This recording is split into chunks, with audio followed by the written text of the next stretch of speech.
Christmas dinner at the Holbrooke estate. Pete announced his pregnant girlfriend would be joining our family celebration. His mother smiled like she'd been expecting her for months. I calmly reached under the table, handed him a beautifully wrapped gift box inside. Were DNA results that would destroy everything he thought he knew about his perfect little scheme. The envelope inside wasn't just about paternity. It was about a 15-year conspiracy that went all the way back to my scholarship to Princeton, and the DNA results proved that his girlfriend's baby belonged to someone much closer to home than anyone could have imagined. By dessert, his mother was in handcuffs. His girlfriend was in tears. Before we jump back in, tell us where you're tuning in from, and if this story touches you, make sure you're subscribed, because tomorrow I've saved something extra special for you.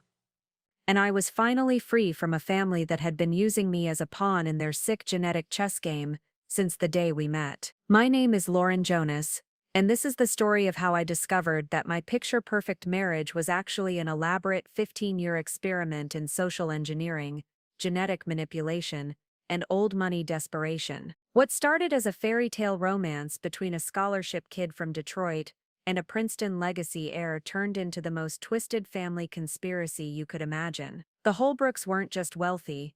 They were Connecticut royalty, old shipping money that had been passed down through 7 generations, each more obsessed with bloodlines and genetic superiority than the last. When I married Pete Holbrooke 5 years ago, I thought I was joining a family. What I actually joined was a breeding program. See, Pete's mother, Sophia Holbrooke, had been planning my entire relationship with her son since before I even knew he existed. From my scholarship to Princeton, which her foundation funded, to our chance meeting at the campus library, to our romantic proposal at their family's private island. Every single moment had been orchestrated. But here's what Sophia didn't count on.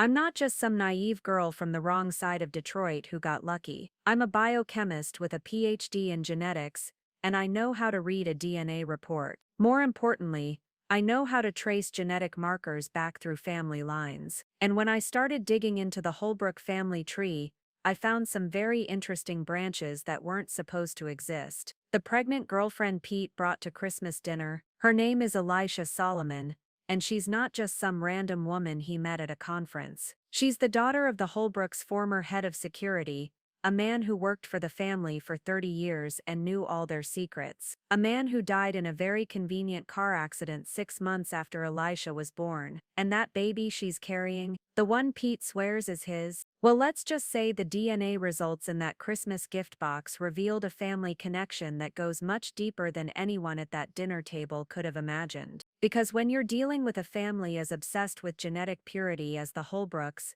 sometimes the biggest secrets are hiding in plain sight. This is the story of how a Christmas dinner became a crime scene, how a DNA test became a murder confession, and how I went from being a pawn in their game to being the player who flipped the entire board. By the time dessert was served, I had exposed a conspiracy that went back decades, solved a murder that everyone thought was an accident, and handed a family of sociopaths exactly what they deserved. But before I tell you about the beautiful moment when Sophia Holbrooke's perfect mask finally slipped, and she showed her true face to a room full of witnesses, I need to take you back to the beginning. Back to when I was just Lauren Jonas, a brilliant but naive girl from Detroit, who thought she'd won the lottery when she fell in love with a Holbrooke. Because the truth is, I had won something, just not what I thought. I'd won a starring role in a psychological experiment that had been 15 years in the making. An experiment designed to create the perfect Holbrooke heir, no matter what laws had to be broken, or whose lives had to be destroyed in the process. And when you're dealing with people who think their bloodline makes them above the law, sometimes the only justice comes from using their own weapons against them. Sometimes the only way to beat the system is to understand it better than the people who created it. So buckle up, because this story has more twists than a DNA double helix, more betrayals than a soap opera, and an ending that proves that sometimes the best revenge isn't getting mad, it's getting a PhD in genetics and using it to expose every dirty secret your in-laws have been hiding for decades. By the time I was done with them, the Holbrooke name went from being synonymous with prestige to being synonymous with criminal conspiracy. And it all started with a Christmas gift that contained 15 years' worth of lies, wrapped up in a bow. Let me tell you exactly how I served them justice for Christmas dinner. The phone call that started unraveling everything came at 11:47 p.m. on a Tuesday in November. I was in my home lab, analyzing protein sequences for my consulting work, when Pete's phone lit up on the kitchen counter. He was in the shower, and normally I wouldn't even glance at his messages. But this one made my blood freeze. The contact name was just but it was the message preview that stopped me cold. Doctor confirmed everything is perfect. Baby is healthy and developing exactly as planned. 22 weeks now. We need to discuss the Christmas timeline. 22 weeks pregnant. I did the math instantly. That put conception right around late June. The same week Pete had gone to that mysterious genetics conference in Boston that I could never find any record of online. The same week he'd come home acting strange, distant, like he was carrying some enormous secret. I heard the shower turn off upstairs. My hands were shaking as I quickly screenshotted the message and deleted it from his notification. When Pete came downstairs 20 minutes later, hair still damp, reaching for his phone with that casual motion I'd seen thousands of times, I was back at my computer, analyzing proteins like nothing had happened. I thought I heard my phone buzz, he said, checking his screen with a confused expression. Probably just a spam call. You know how they are at night, I replied without looking up from my screen. Pete shrugged and kissed my forehead absently. Don't stay up too late with the lab work, babe. You've been pushing yourself hard lately. The irony of him telling me not to push myself hard while he was apparently managing a pregnant girlfriend wasn't lost on me. But I just smiled and nodded. The perfect supportive wife. Inside, my mind was already racing through possibilities, each one worse than the last. That night, I lay awake staring at the ceiling, listening to Pete's steady breathing beside me. 5 years of marriage, and I thought I knew everything about this man. We'd built a life together, our beautiful house in Princeton, my consulting business, his work at the family investment firm. We'd been trying for a baby for 2 years with no success. My doctor said there was nothing wrong with either of us, just timing issues. Now I was wondering if those timing issues had been deliberately orchestrated. Because here's the thing about the Holbrooke family, nothing in their world happens by accident. Every social introduction, every business deal, every marriage alliance is carefully planned. I'd always assumed I was the exception, the random variable that Pete had fallen for despite their preferences. But lying there in the dark, replaying years of subtle comments and strange interactions, I started to see a different pattern. Sophia's initial resistance to our relationship that mysteriously melted away after she learned about my genetics PhD. The family's sudden enthusiasm for our marriage once they discovered my family's medical history, 3 generations of women who lived past 90 with no major genetic disorders. The next morning, I did something I'd never done before. I started investigating my own husband. Not because I wanted to catch him cheating. Infidelity was almost the least of my concerns at this point.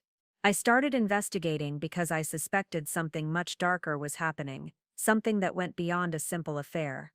I started with the Boston trip. Pete had said it was a genetics conference, but when I searched every major genetics conference in Boston for late June, nothing matched his dates. Then I tried medical conferences, pharmaceutical conferences, even general science conferences. Nothing. It was like the conference he'd attended simply didn't exist.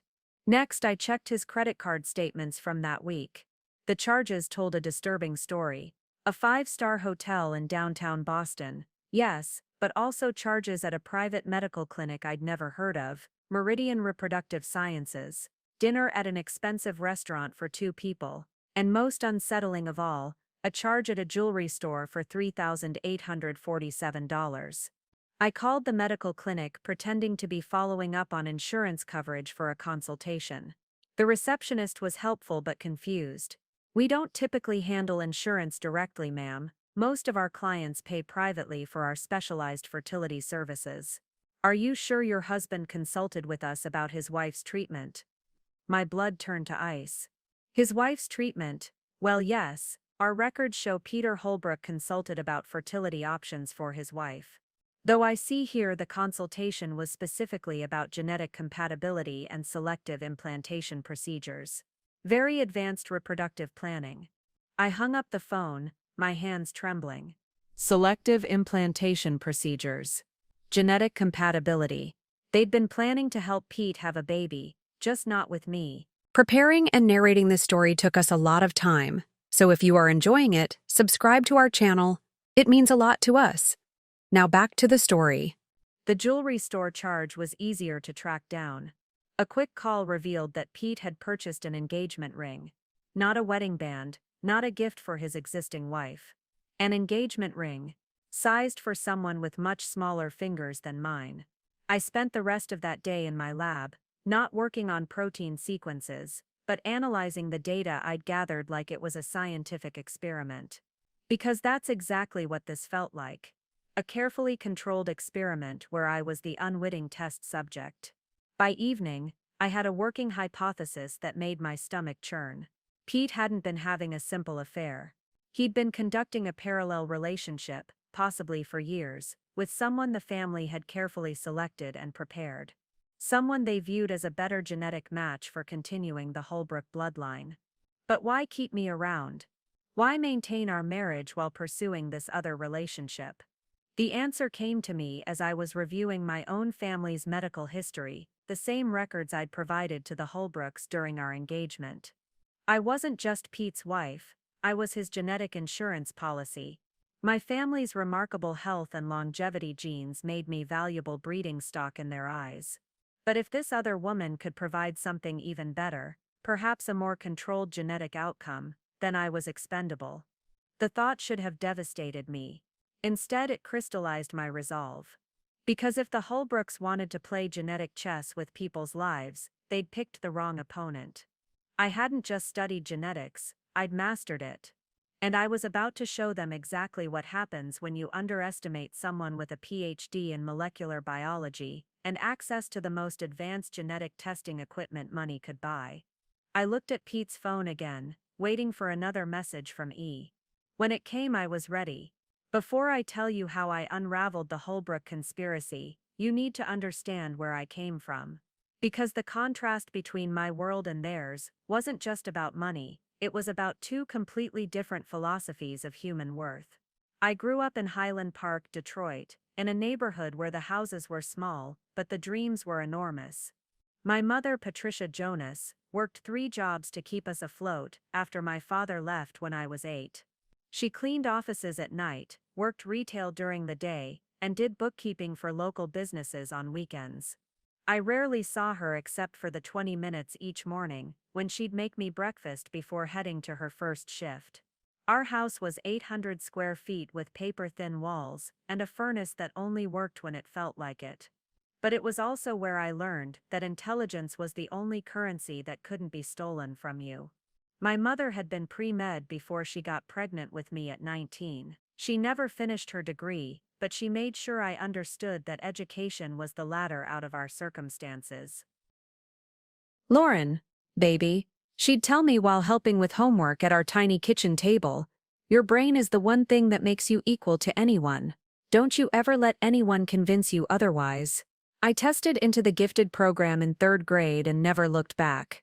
While other kids were playing video games, I was reading college-level biology textbooks I'd borrowed from the public library. By high school, I was taking advanced chemistry and physics courses at Wayne State University through a dual enrollment program. My guidance counselor said I was the smartest student she'd seen in 20 years, but being smart in Highland Park and being smart enough for Princeton were 2 different things. The scholarship application required essays, recommendations, and an interview that I knew would expose every gap in my cultural education. I'd never been to a museum, never attended a classical music concert, never traveled outside of Michigan. How could I compete with kids who'd been groomed for Ivy League admissions since birth? The Holbrooke Foundation's scholarship changed everything. It wasn't just tuition.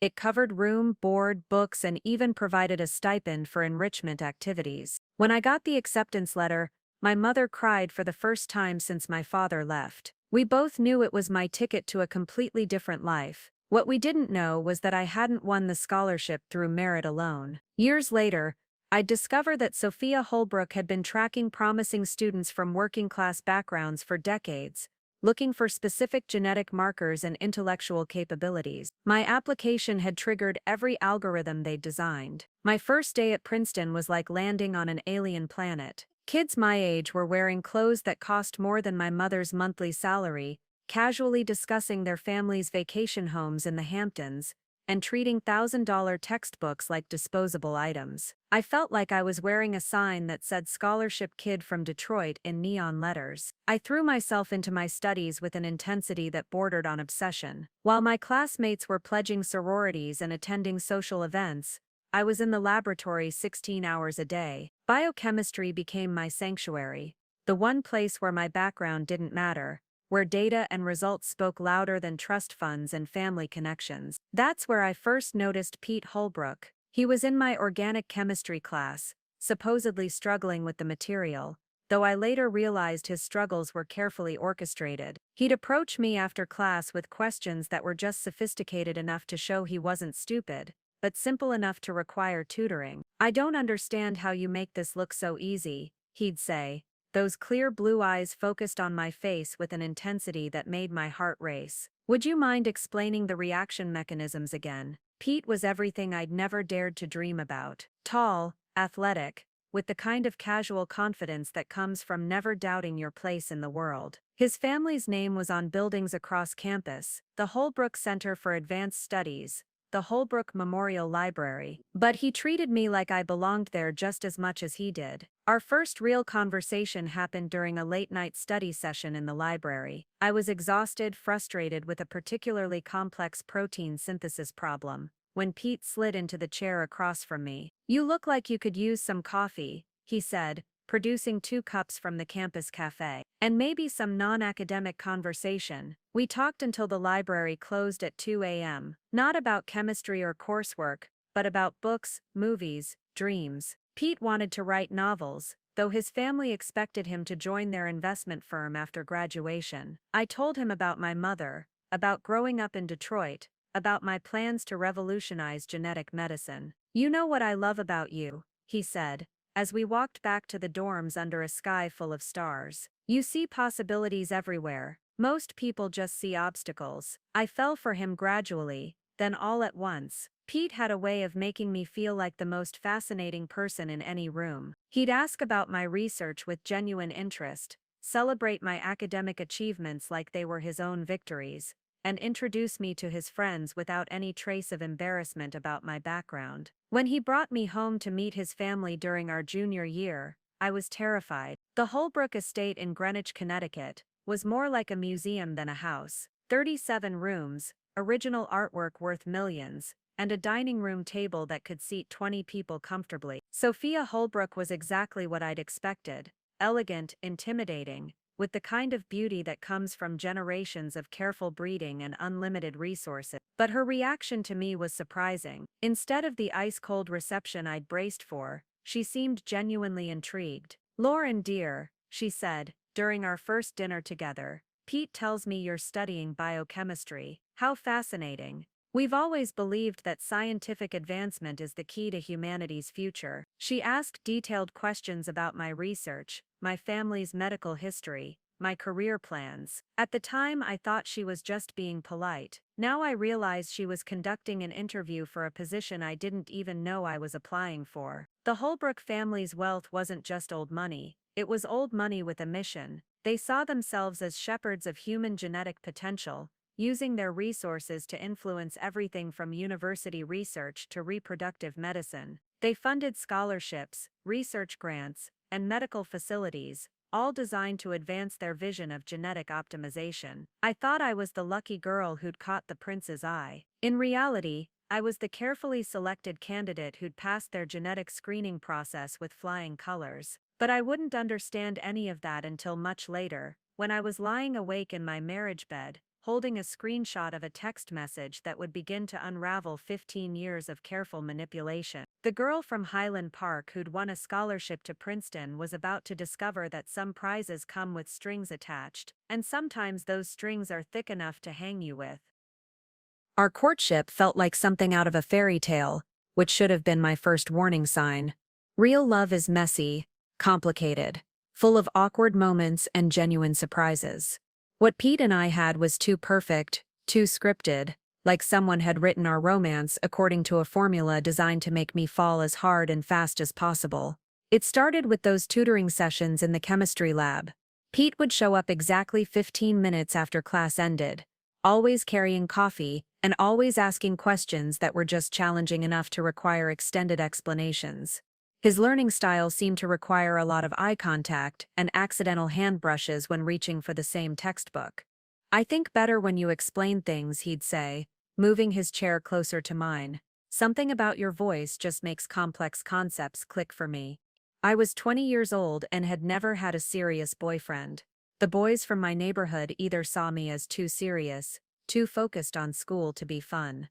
The boys at Princeton saw me as too different, too obviously scholarship-funded to fit into their social circles. Pete was the first person who seemed to see me as exactly right. Our first official date happened 3 weeks into the tutoring arrangement. Pete had finally mastered reaction mechanisms well enough to ace his midterm, and he insisted on celebrating by taking me to dinner off campus. "I know this little place in Princeton Village," he said, his smile lighting up his entire face. "Nothing fancy, just really good food and the kind of atmosphere where we can actually hear each other talk." The restaurant was perfect, intimate without being intimidating, expensive enough to feel special but not so fancy that I felt underdressed. Pete had clearly thought about what would make me comfortable, which touched me more than if he'd taken me to the most exclusive place in town. Over dinner, I learned that Pete Holbrooke was nothing like what I'd expected from a trust fund kid. He was majoring in English literature against his family's wishes, dreaming of writing the great American novel while his mother pressured him to join the family investment firm. He volunteered at a literacy center in Trenton, teaching adults how to read. He donated most of his allowance to scholarship funds for underprivileged students. "I know what it looks like," he said, when I expressed surprise at his volunteer work. "Rich boy trying to ease his guilt about being born lucky. But the truth is, I see what my family's money can do when it's used right. Education changes everything. Look at you, you're going to revolutionize medicine someday, and it all started with the right opportunity." He asked about my research with the kind of genuine interest I'd never experienced before. Most people's eyes glazed over when I started talking about protein structures and genetic sequences. Pete leaned in, asked follow-up questions, made connections I hadn't even considered. "So if you can identify the genetic markers that predict certain diseases," he said, "you could theoretically develop treatments before symptoms even appear." Exactly, preventive medicine at the molecular level. Instead of treating cancer, we could prevent it from ever developing in people with genetic predispositions. "That's incredible, you're going to save millions of lives someday." The way he looked at me when he said that, like I was already the woman who'd changed the world, made me feel more powerful and valued than any academic achievement ever had. Our relationship developed with a natural rhythm that felt effortless. Study dates in the library that turned into long conversations about everything from politics to philosophy. Weekend trips to New York City, where Pete would show me museums and galleries I'd only read about. Quiet evenings in his dorm room, where he'd read me passages from the novel he was working on while I analyzed lab results. Pete had a way of making ordinary moments feel significant. He'd bring me coffee during late-night lab sessions, not to interrupt my work but just to make sure I was taking care of myself. He'd leave little notes in my textbooks, quotes from poets I'd never heard of, or simple messages like "brilliant mind, beautiful heart." He remembered everything I told him, from my mother's birthday to my favorite childhood book. 6 months into our relationship, Pete brought me home for a weekend.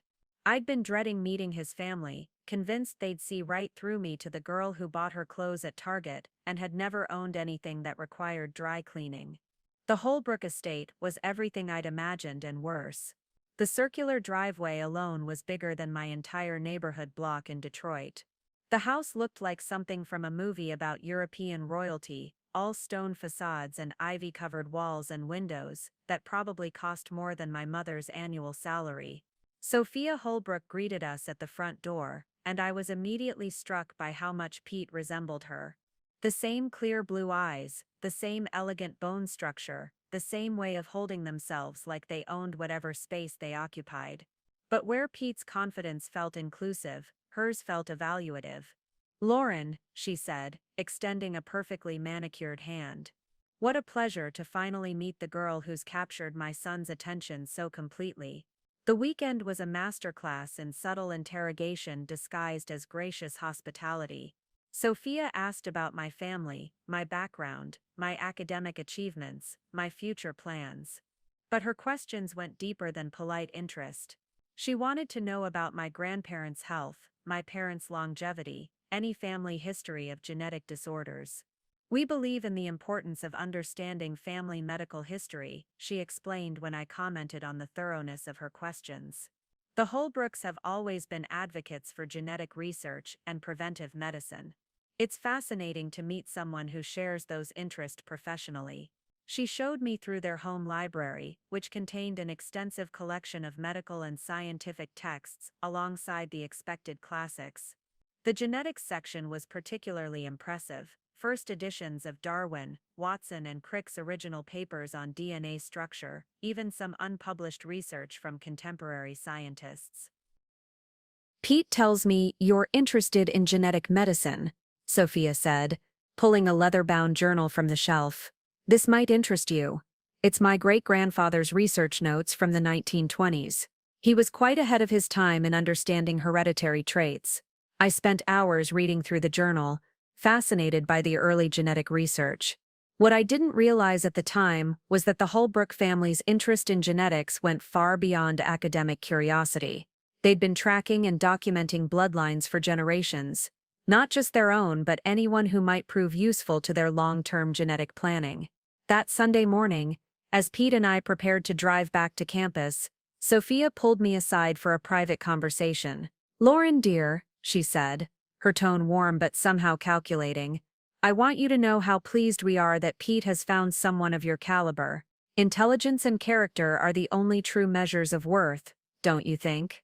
Background and money are just temporary circumstances." At the time, I thought she was being remarkably open-minded for someone of her social standing. Now I realize she was telling me exactly what I wanted to hear, while simultaneously conducting the final phase of my evaluation. The drive back to Princeton felt like floating on air. Pete held my hand as he drove, occasionally bringing it to his lips for gentle kisses. "I love you," he said, as we pulled into the campus parking lot. Simple words, but the way he said them felt like a promise of forever. "I love you too," I replied, and meant it with every fiber of my being. I thought I was the luckiest girl in the world. I had no idea I was actually the most carefully selected. After graduation, Pete and I moved to Princeton proper, while he started his master's program in creative writing, and I began my PhD in biochemistry. Living together felt like the natural next step, but it also meant deeper integration into the Holbrook world, a world with rules I didn't understand and expectations I couldn't anticipate. The first challenge came with something as simple as dinner parties. Sophia insisted on hosting monthly gatherings for family and close friends, which meant I found myself sitting at tables with people whose names appeared on hospital wings and university buildings. The conversations flowed effortlessly between topics I knew nothing about: art auctions, charity galas, mutual acquaintances from exclusive private schools. "Lauren, darling," Sophia would say, her voice warm but her eyes watchful, "you must tell everyone about your fascinating research. We're all so impressed by your academic achievements." I'd launch into an explanation of my work on genetic markers for autoimmune diseases, watching faces around the table struggle to maintain polite interest. These people were accustomed to success, but academic success felt foreign to them. Their achievements were measured in social influence and financial returns, not peer-reviewed publications. The worst part wasn't their disinterest, it was their attempts to be encouraging that felt patronizing. "How wonderful that you're so passionate about your studies," said Margaret Harlan, wife of a federal judge. "Of course, once you and Pete marry and start a family, you'll probably want to focus on more practical pursuits." Pete would jump to my defense immediately. "Lauren's going to revolutionize preventive medicine. Her work is going to save countless lives." But I could see the subtle exchanges of glances, the polite smiles that didn't reach their eyes. To them I was Pete's interesting phase, the brilliant girl he'd eventually outgrow in favor of someone more suitable. The clothing was another minefield. I'd grown up shopping at discount stores and had developed what I thought was a decent sense of style. But apparently there was a difference between looking good and looking appropriate for the Holbrooke social circle. "Lauren dear," Sophia said one afternoon, as we prepared for a charity luncheon, "I hope you don't mind, but I took the liberty of having my personal shopper select a few things for you, just until you have time to develop your wardrobe properly." The clothes were beautiful, designer pieces that fit perfectly and cost more than I'd spent on clothing in my entire life. But wearing them felt like putting on a costume, like playing dress-up in someone else's life. "You look stunning," Pete assured me as we drove to the luncheon. "Though honestly, you'd look beautiful in anything." The problem wasn't whether I looked beautiful. The problem was that I felt like I was disappearing beneath layers of silk and social expectations. The charity events were the most challenging aspect of Holbrook life. These people treated philanthropy like a competitive sport, with complex hierarchies based on donation amounts and board positions. I'd grown up thinking charity meant putting coins in the Salvation Army bucket at Christmas. Here, charity meant galas with $1,000 per plate dinners and silent auctions, where people bid casually on vacation packages that cost more than my mother's annual income. "The key," explained Sophia during one of her informal etiquette lessons, "is understanding that these events aren't really about the money raised. They're about maintaining relationships and demonstrating commitment to the community." I tried to participate appropriately, but every interaction felt like a test I hadn't studied for. When someone mentioned their recent trip to their house in Aspen, was I supposed to ask about the skiing or compliment them on their tan? When they discussed their children's private school applications, should I share stories about my public school experience, or remain diplomatically silent? Pete seemed oblivious to my struggles. He moved through these social situations with the ease of someone who'd been trained for them since birth. He knew which fork to use, which topics were appropriate for which settings, how to make small talk that revealed nothing while appearing to share everything. "You're overthinking it," he'd tell me when I expressed frustration. "These people like you, they're just not used to someone as accomplished as you are." But I could feel their assessment in every interaction. They were waiting for me to prove myself worthy of their acceptance, while I was increasingly unsure I wanted what they were offering. The breaking point came during a weekend at the family's compound in Martha's Vineyard. I'd been looking forward to the trip, imagining romantic walks on the beach and quiet time with Pete away from the social pressures of Connecticut. Instead, I found myself in a house full of Holbrook relatives and family friends, all determined to include me in activities I had no idea how to navigate. Sailing lessons where I was supposed to understand complex wind patterns and rope configurations. Tennis matches, where my public court experience was woefully inadequate for their grass courts and strategic gameplay. Wine tastings where I was expected to identify subtle flavor notes in bottles that cost more than my monthly stipend. "Lauren seems a bit overwhelmed," I overheard Sophia saying to Pete's aunt during what I thought was a private conversation on the terrace. "Perhaps we're moving too quickly with her." Integration. The word integration stuck with me. It suggested I was being processed, systematically incorporated into their world according to some predetermined plan. It made me feel less like Pete's girlfriend and more like a project they were all working on together. That night, as Pete and I walked along the beach under a sky full of stars, I tried to articulate my growing discomfort. "I feel like I'm losing myself," I told him, "like I'm becoming someone else to fit into your world." Pete stopped walking and turned to face me, his expression serious in the moonlight. "You're not losing yourself, you're just expanding, growing into the person you were always meant to be.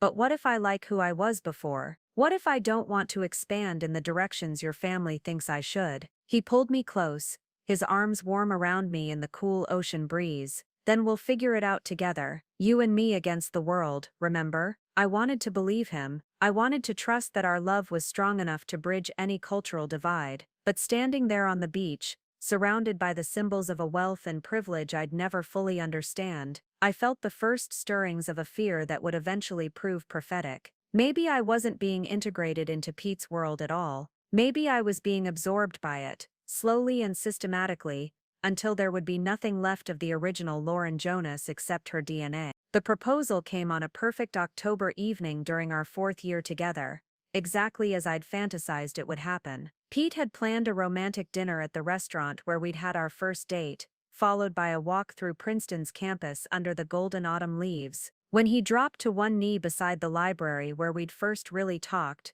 producing a ring that caught the lamplight like captured starfire, I thought my heart might burst from happiness. "Lauren Jonas," he said, his voice trembling with emotion, "you are the most brilliant, beautiful, extraordinary woman I've ever known. You make me want to be a better man every single day. Will you marry me?" The ring was perfect, an elegant solitaire that managed to be both stunning and tasteful, exactly what I would have chosen if I'd had unlimited resources and impeccable taste. Later, I'd wonder how Pete had known my exact preferences when we'd never discussed engagement rings. At the time, I was too overwhelmed with joy to question anything. "Yes," I whispered, then louder, "Yes, of course, yes." The wedding planning began immediately, and with it came a level of involvement from Sophia that should have concerned me. She insisted on hosting an engagement party at the estate, inviting what felt like half of Connecticut's social elite to celebrate our union. "This is such an important moment for the family," she explained,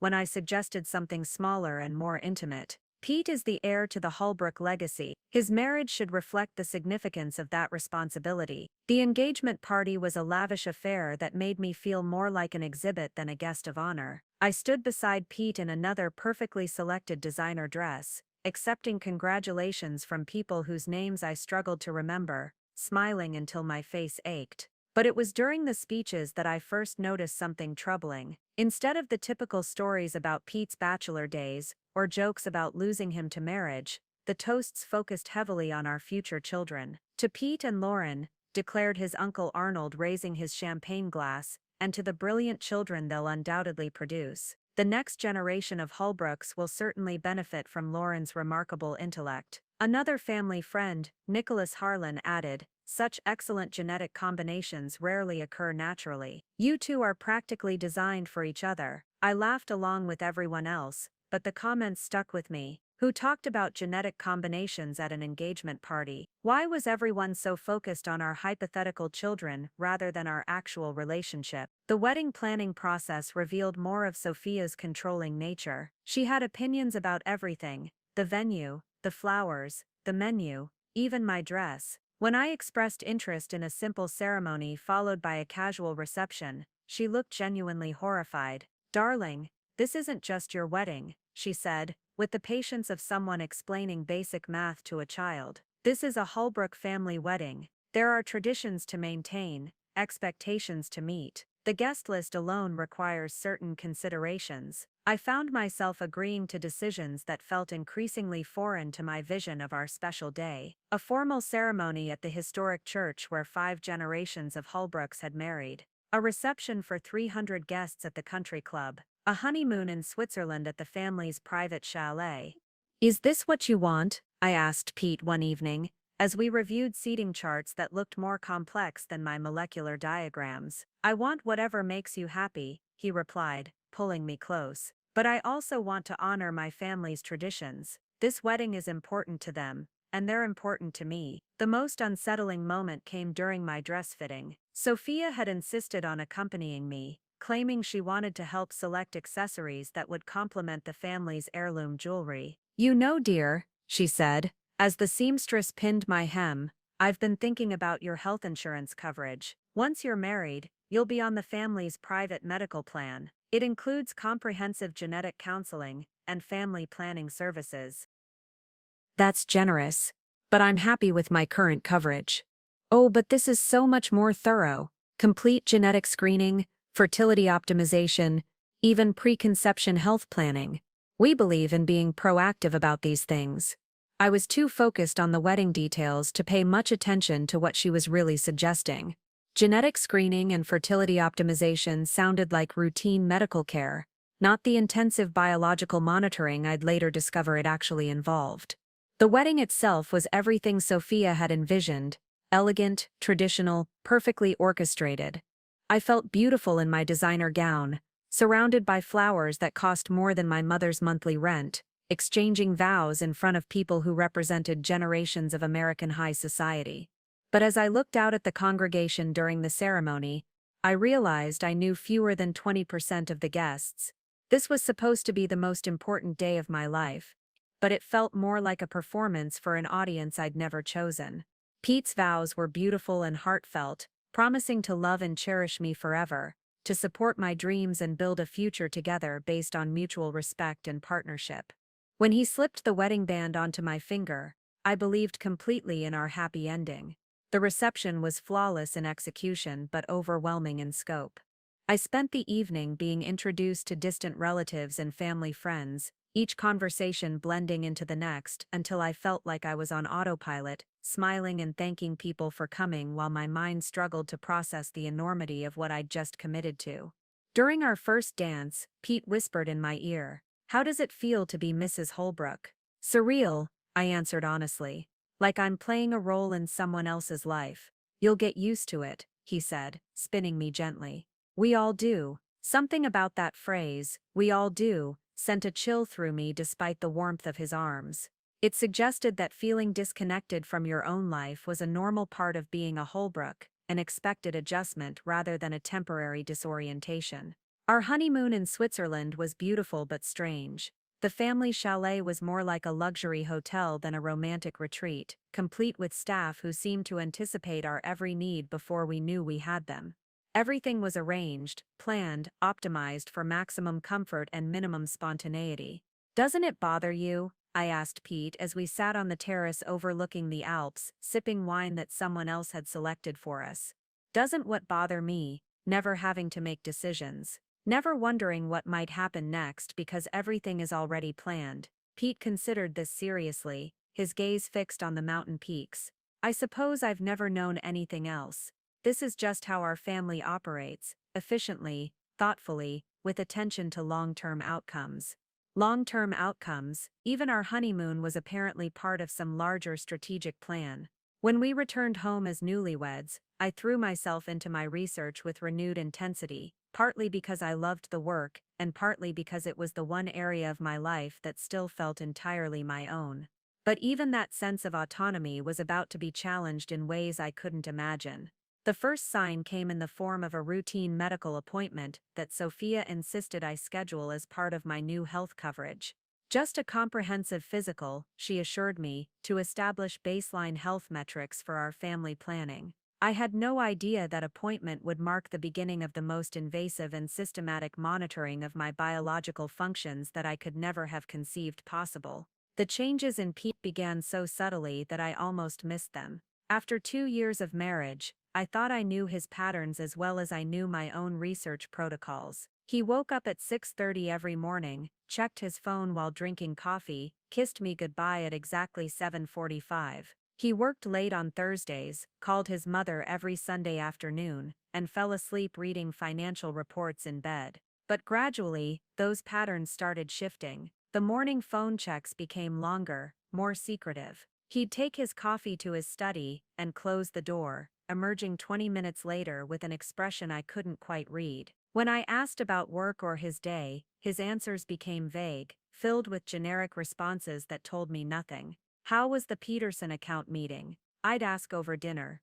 "Fine. Productive. Just the usual portfolio discussions." Pete had never been secretive about his work before. He'd complain about difficult clients, celebrate successful investments, share interesting market insights. Now, his professional life seemed to exist behind a wall I wasn't allowed to approach. The phone calls became the most obvious sign something was wrong. They started around our second anniversary, quick, whispered conversations that ended abruptly whenever I entered the room. Pete would claim they were work calls, but they happened at odd hours. 10 p.m. on a Sunday, 6 a.m. on a Saturday, 3 in the afternoon during his lunch break when he was supposedly eating with colleagues. "Sorry, honey, just wrapping up some urgent business," he'd say, sliding the phone into his pocket with movements that seemed too careful, too deliberate. I tried to convince myself I was being paranoid. Pete worked in investment management, a field where urgent calls and confidential conversations were normal.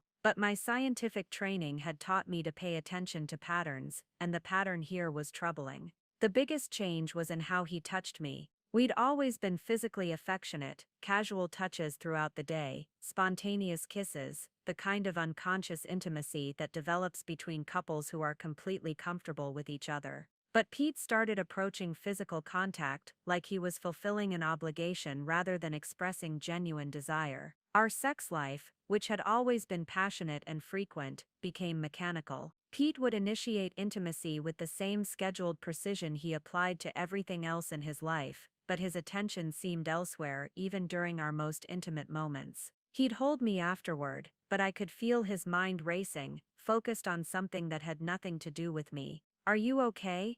I asked one night after a particularly disconnected encounter. "You seem distant lately." "Just stressed about work," he replied, already reaching for his phone to check messages. "Nothing for you to worry about." But I was worried. The man I'd married was disappearing, being replaced by someone who looked like Pete, sounded like Pete, but felt like a stranger wearing my husband's life. The mysterious trips became more frequent around our third anniversary. Pete had always traveled occasionally for business, but these new trips followed no pattern I could understand. Weekend conferences that I couldn't find online. Client meetings in cities where his firm had no obvious business interests. Emergency situations that required immediate travel but were never mentioned again once he returned. "Boston again?" I asked, reviewing his calendar one Thursday morning. "Complex client situation. Might need to extend through the weekend." "What kind of situation?" Pete's hesitation was barely perceptible, but I caught it. "Merger negotiations. Very confidential. You know how these things are." I didn't know how these things were, because Pete had never been secretive about his work before. Even when dealing with confidential client information, he'd been able to share general details about what was keeping him busy. The worst part was how he'd return from these trips. Pete would come home acting like he'd been rejuvenated by some kind of spiritual experience. He'd be more attentive, more romantic, more like the man I'd originally fallen in love with. For a few days, our marriage would feel normal again. Then, gradually, the distance would creep back in until the next mysterious trip reset the cycle. I started documenting the pattern without consciously deciding to investigate. My scientific background made me automatically track data that seemed significant. Pete's mood cycles correlated perfectly with his travel schedule. His phone usage spiked during certain hours. His interest in family planning conversations increased dramatically after he returned from Boston. "Have you given any more thought to what we discussed about starting a family?" He'd ask during those post-trip periods of renewed attention. We'd been trying to conceive for over a year with no success. My doctor had run every test imaginable and found nothing wrong with either of us. "Sometimes these things just take time," she'd assured me. Many couples try for years before conceiving naturally, but Pete's questions about pregnancy became more specific, more clinical. He wanted to know about my cycle timing, my diet, my vitamin supplements. He suggested we consult with a fertility specialist, despite my doctor's assurance that we were both healthy and young enough to keep trying naturally. "Maybe we should be more strategic about this," he said one evening, showing me articles he'd printed about fertility optimization. "There are ways to improve our chances significantly." The articles were all from medical journals I'd never heard of, published by research institutions that seemed more focused on genetic optimization than traditional fertility medicine. They discussed concepts like selective conception timing and genetic compatibility maximization, terminology that sounded more like eugenics than family planning. "Where did you find these?" I asked, scanning the author's credentials. "Research department at work." "They have access to a lot of medical databases for health insurance planning." It was a reasonable explanation, but something about Pete's tone suggested he was being careful about how much information he shared. I began to suspect that his sudden interest in fertility science had very little to do with our desire to have children and everything to do with something else entirely. The final confirmation that something was seriously wrong came during what should have been a routine dinner with his family.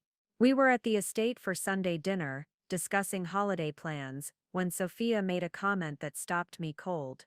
"Lauren, dear, how are you feeling about the new vitamin regimen?" Dr. Mitchell said, "You should be seeing improvements in your energy levels by now." I stared at her blankly. What vitamin regimen? Who is Dr. Mitchell? Pete's fork clattered against his plate. Sophia's expression shifted from casual interest to something that looked almost like panic. "Oh," she said carefully. "I must have misunderstood. Pete mentioned you were consulting with a nutritionist about optimizing your health for conception." I turned to Pete, whose face had gone pale. "What nutritionist? What vitamins? What is she talking about?" "It's nothing," Pete said quickly. "Just some supplements my doctor recommended. For both of us.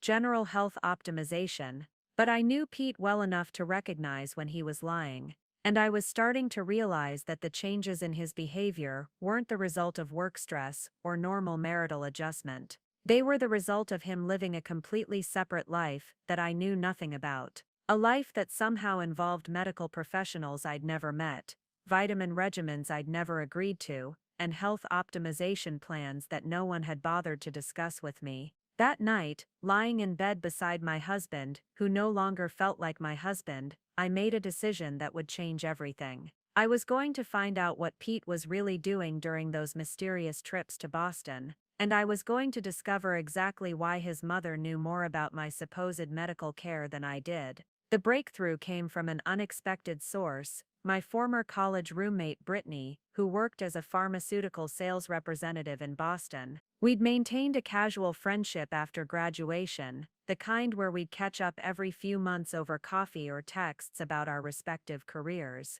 But when Brittany called me on a Tuesday afternoon in late October, her voice carried an urgency I'd never heard before. "Lauren, I need to ask you something, and please don't think I'm crazy," she said, without preamble. "Are you and Pete having fertility issues?" My blood went cold. "Why would you ask that?" "Because I just saw him leaving the Meridian Reproductive Sciences Clinic in downtown Boston yesterday afternoon. He was with a pregnant woman I didn't recognize, and they were both coming out of what looked like a consultation appointment." The phone slipped in my suddenly sweaty palm. "Are you absolutely sure it was Pete?" "Positive." I called his name, but he either didn't hear me or pretended not to. "Lauren, that clinic specializes in very advanced reproductive medicine, like experimental gene therapy and selective implantation procedures, not the kind of place you go for routine fertility consultation." After hanging up, I sat in my home lab staring at protein sequences that suddenly seemed meaningless. Pete had been in Boston yesterday. I knew because he'd called me from his hotel room to say goodnight. But he'd told me he was there for a portfolio review with pharmaceutical industry clients. That evening, I did something I'd never done in 5 years of marriage. I went through Pete's belongings systematically, looking for evidence of what he was really doing in Boston. In his study, buried beneath a stack of legitimate financial reports, I found a folder marked medical consultations in Pete's handwriting. Inside were documents that made my hands shake as I read them. The first was a consultation summary from Meridian Reproductive Sciences, dated 3 months earlier. The patient names were Pete Holbrooke and Elisha Solomon. The consultation type was listed as genetic compatibility assessment and selective conception planning. Elisha Solomon. I'd never heard that name before, but seeing it paired with my husband's in a reproductive medicine context felt like being punched in the stomach. The second document was even more disturbing. It was a genetic analysis report, comparing Pete's DNA markers with those of subject ES, presumably Elisha Solomon. The report included detailed recommendations for optimizing conception timing, genetic expression enhancement, and something called hereditary trait maximization. But the third document was what made me realize the full scope of what I was dealing with. It was a comparative genetic analysis involving 3 subjects, Pete Holbrooke, Elisha Solomon, and someone identified only as LJ, my initials. Someone had been analyzing my genetic material without my knowledge or consent. The report compared fertility potential, genetic compatibility scores, and something called offspring optimization probabilities between Pete paired with Elisha versus Pete paired with me. According to the analysis, while I scored higher in longevity genes and disease resistance, Elisha scored significantly higher in what they termed cognitive enhancement potential and physical optimization markers. At the bottom of the report, handwritten in what I recognized as Sophia's elegant script, was a note: proceed with ES timeline. LJ backup protocol remains active pending outcome assessment. I was a backup protocol. My entire marriage was apparently part of some twisted genetic breeding experiment, and I was the insurance policy in case their preferred option didn't work out. I photographed every document with my phone, then carefully returned them to Pete's folder exactly as I'd found them. My scientific training had taught me the importance of preserving evidence while conducting investigation. But I needed more information. I needed to understand how long this had been going on, and exactly who Elisha Solomon was. The next morning, after Pete left for what he claimed was a routine day at the office, I called Meridian Reproductive Sciences directly. "I'm calling to confirm an appointment for my husband Peter Holbrooke," I told the receptionist, gambling that direct approach might yield more information than subterfuge. "Of course, Mrs. Holbrooke. Are you referring to his appointment next Tuesday with Dr. Chen, or the consultation with Miss Solomon scheduled for Thursday?" Miss Solomon. So Elisha was a regular participant in whatever medical procedures Pete was undergoing. "The Tuesday appointment," I said, trying to keep my voice steady.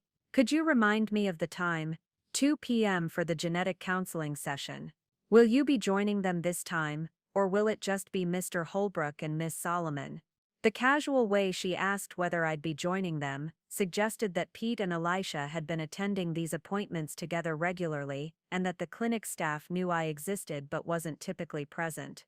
"Just confirming the details," I managed to say before hanging up. I spent the rest of that day in my lab, but instead of working on my assigned research, I used the university's database access to investigate Meridian Reproductive Sciences.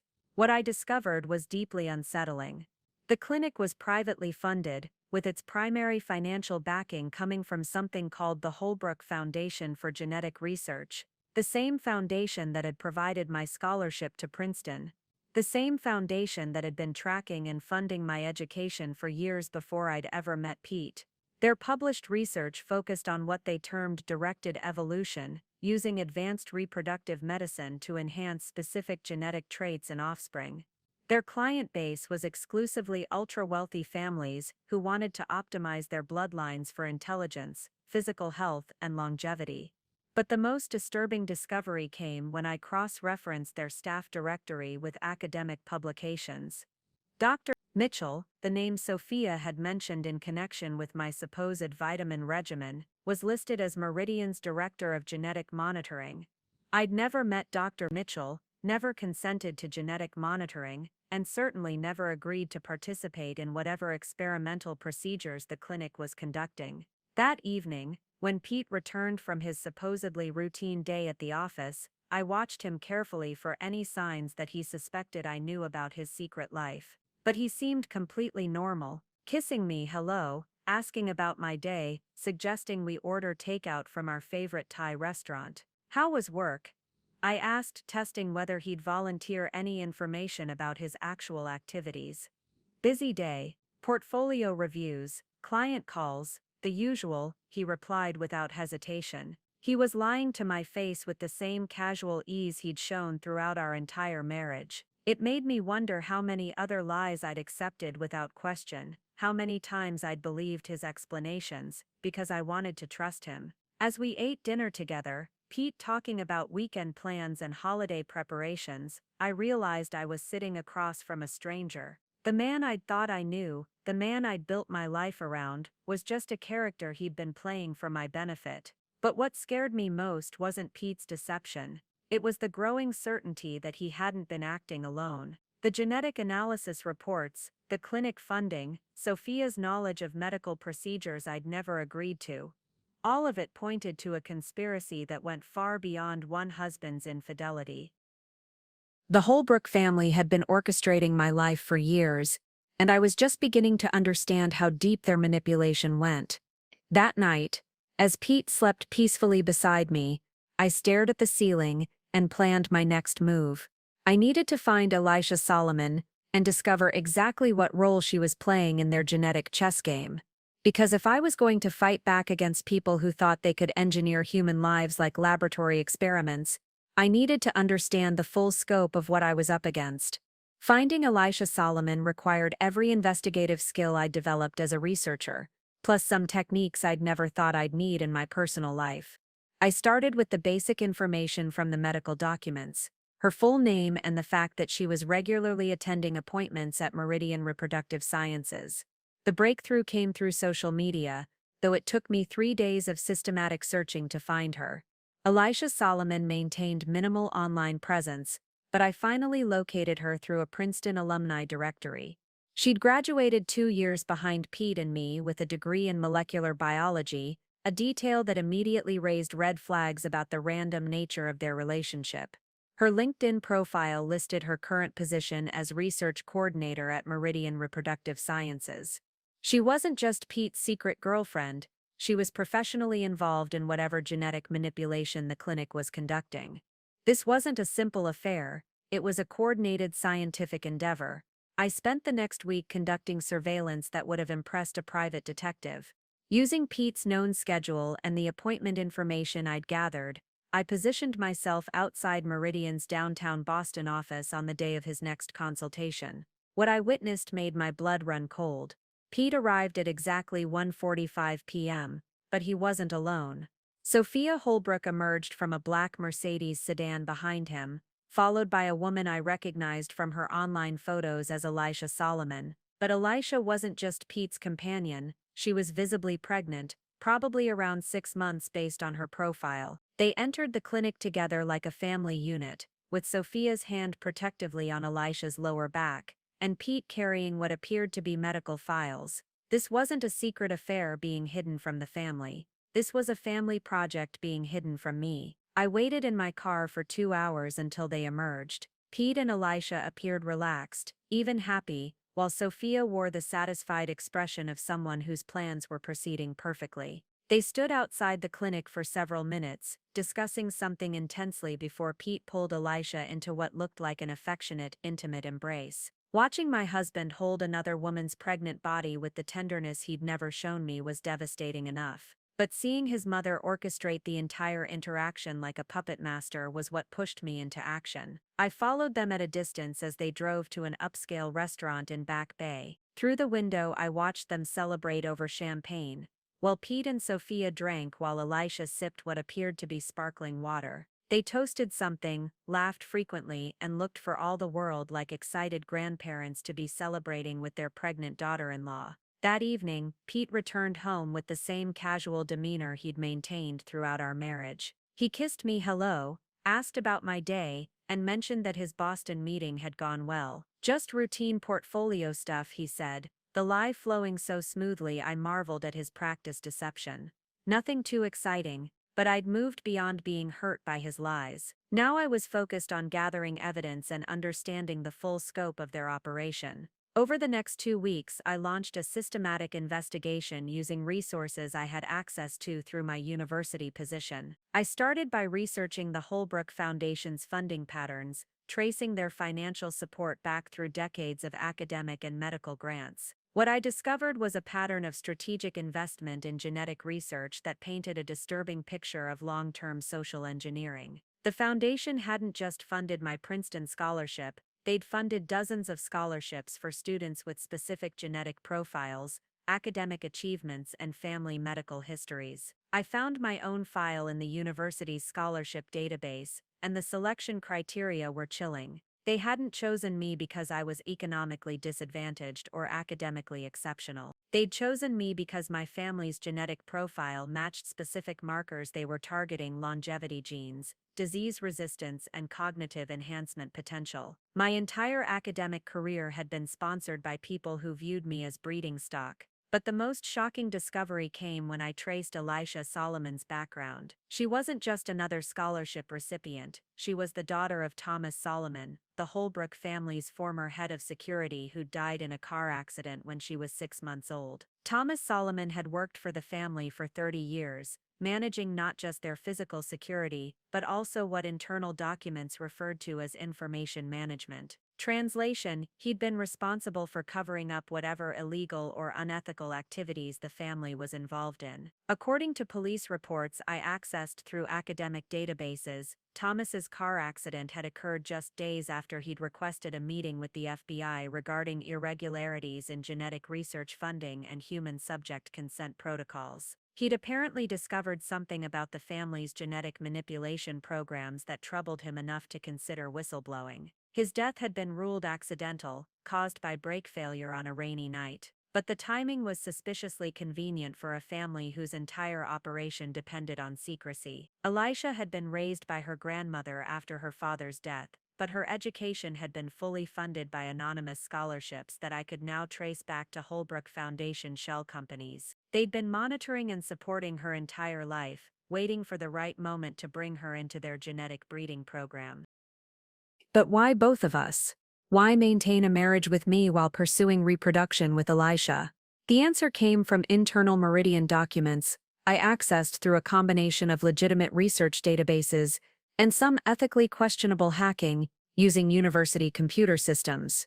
The clinic was conducting what they called parallel optimization protocols, essentially running multiple genetic experiments simultaneously to maximize their chances of producing offspring with desired traits. Elisha's genetic profile made her ideal for producing children with enhanced cognitive abilities and physical optimization. My genetic profile made me ideal for producing children with longevity and disease resistance. Rather than choosing between us, they were planning to use both of us to create a diversified portfolio of genetically enhanced Holbrooke heirs. The most nauseating detail was in a memo from Dr. Mitchell outlining conception timing coordination. They were planning to impregnate both Elisha and me within the same time frame, allowing them to compare developmental outcomes and select the most promising genetic combinations for future breeding cycles. We weren't women to them. We were laboratory animals in a multi-generational genetic experiment, but they'd made one crucial mistake in their careful planning. They'd chosen to manipulate a woman with a PhD in genetics, someone who understood their scientific methods well enough to expose them. As I sat in my lab that night, surrounded by evidence of the most elaborate deception I could have imagined, I felt something shift inside me. The hurt and betrayal were still there, but they were being overwhelmed by something much more powerful: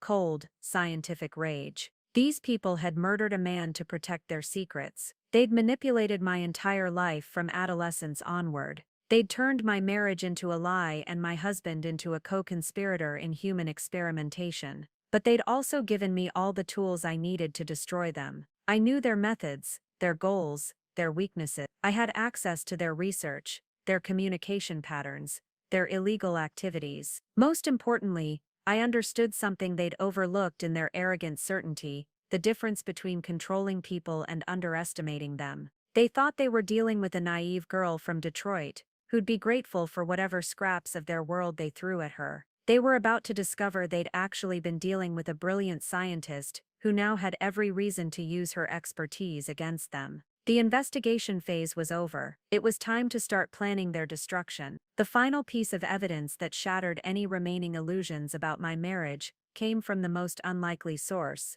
my own medical records. After discovering the extent of the Holbrooke conspiracy, I realized I needed to understand exactly what had been done to me without my knowledge or consent. Using my university credentials, I requested complete copies of all medical records from every healthcare provider I'd used since marrying Pete. What arrived in my email 2 days later was a digital file that contained far more information than I'd ever provided to any doctor. Hidden among routine lab results and physical exam notes were genetic analyses I'd never consented to, hormone level tracking that extended back 3 years, and detailed fertility assessments that included information I'd never discussed with any medical professional. Someone had been systematically monitoring my biological functions since our wedding, analyzing everything from my menstrual cycles, to my stress hormone levels, to my genetic markers for reproductive health. The level of surveillance was so comprehensive that they probably knew more about my body's inner workings than I did. But the most devastating discovery was a series of blood tests that had been conducted during routine medical appointments.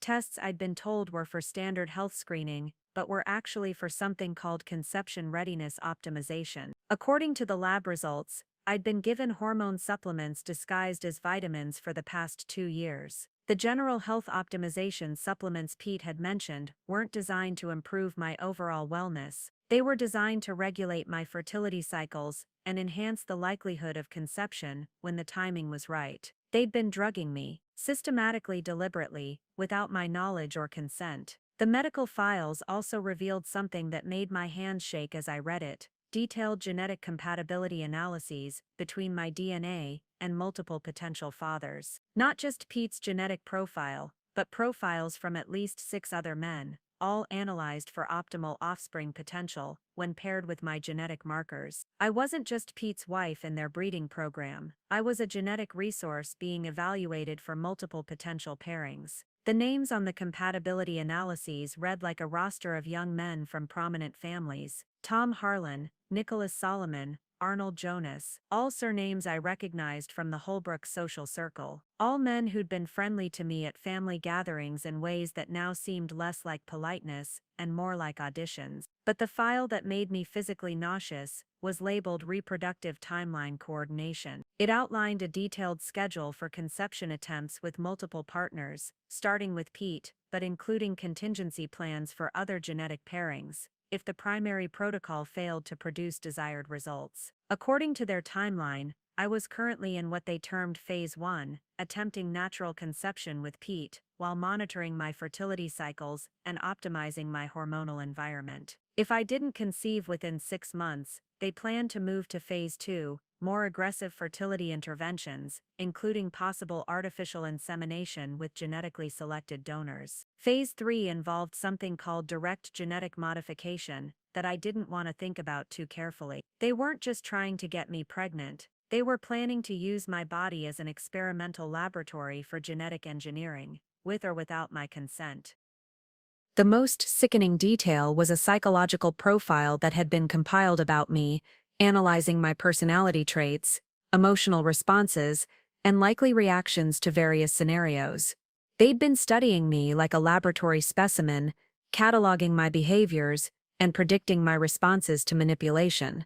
The profile noted that I was highly intelligent but emotionally invested in romantic idealism, and likely to prioritize relationship stability over personal autonomy when faced with evidence of deception. They'd been counting on my love for Pete to keep me compliant, even if I discovered part of their scheme. They'd underestimated me catastrophically, but the discovery that pushed me from devastated victim to coldly furious opponent was buried in a subsection of the psychological profile labeled Elimination Protocols. It outlined procedures for managing the subject if I became uncooperative or posed a threat to their operations. The procedures ranged from psychological manipulation to social isolation to something euphemistically referred to as permanent solution implementation, language that strongly suggested they were prepared to kill me if I became too much of a problem. Like they'd killed Thomas Solomon when he'd threatened to expose their operations. I sat in my lab that night, surrounded by evidence of the most elaborate and sinister conspiracy I could have imagined, and felt something crystallize inside me. These people had stolen my life, violated my body, manipulated my emotions, and planned my potential murder with the same clinical detachment they applied to their genetic experiments. But they'd made one fundamental error in their careful planning. They'd assumed that discovering their deception would break me, make me desperate to preserve whatever scraps of my marriage I could salvage. Instead, it had freed me. I was no longer Lauren Holbrooke, the grateful scholarship girl trying to fit into a world where she didn't belong. I was Dr. Lauren Jonas, a brilliant geneticist with access to cutting-edge laboratory equipment and a complete understanding of their scientific methods. More importantly, I was a woman with nothing left to lose and every reason to destroy them completely. I spent the rest of that night planning their annihilation with the same systematic precision they'd used to plan my exploitation. But where they'd made the mistake of thinking they could control the outcome, I understood something they'd missed in their arrogance. The most dangerous opponent is someone who's been underestimated by people who think they're untouchable. They wanted to play genetic chess with human lives. Fine, but they were about to discover that they'd been playing against someone who understood the game better than they did. And unlike them, I was playing to win. The next morning, I called Pete's office and left a message that I was feeling unwell and would be spending the day resting. Then I drove to a medical supply company and purchased everything I needed to conduct the most comprehensive genetic analysis of my life. Because if the Holbrookes wanted to use DNA as a weapon, I was going to show them exactly how sharp that weapon could be when wielded by someone who truly understood its power. By the time I was finished with them, their family name would be synonymous with the kind of genetic crimes that ended careers, destroyed reputations, and sent people to prison for the rest of their lives. And it would all start with a Christmas gift that would expose every secret they'd spent decades trying to hide. The investigation was over. The preparation phase was about to begin, and the Holbrooks had no idea what was coming for them. The beauty of having a PhD in genetics is that you understand exactly how to weaponize the truth. Over the next 3 weeks, I transformed my home laboratory into a command center for the most methodical takedown of a criminal conspiracy that I could design. My first step was securing irrefutable evidence. I needed documentation that would hold up in court, satisfy federal investigators, and destroy the Holbrooks so completely that they could never harm anyone else. This meant I couldn't just rely on the files I'd already gathered. I needed to create an evidentiary trail that was legally bulletproof. I started by legally obtaining DNA samples from everyone involved. Pete was easy. Years of marriage meant I had access to everything from hair in his hairbrush to saliva on coffee cups. Sophia was more challenging, but her monthly visits to our house provided opportunities to collect genetic material from water glasses and napkins. The real challenge was getting samples from the extended conspiracy, but the Holbrooks' obsession with formal dinner parties turned out to be their weakness. At their Thanksgiving gathering, I discreetly collected genetic material from every guest who'd appeared in those compatibility analyses. A wine glass here, a fork there, collected with the kind of scientific precision that would make the evidence unassailable. Elisha Solomon required a different approach. I couldn't risk direct contact that might alert her to my investigation. Instead, I used her professional connection to Meridian Reproductive Sciences. Posing as a researcher collaborating on a genetics project,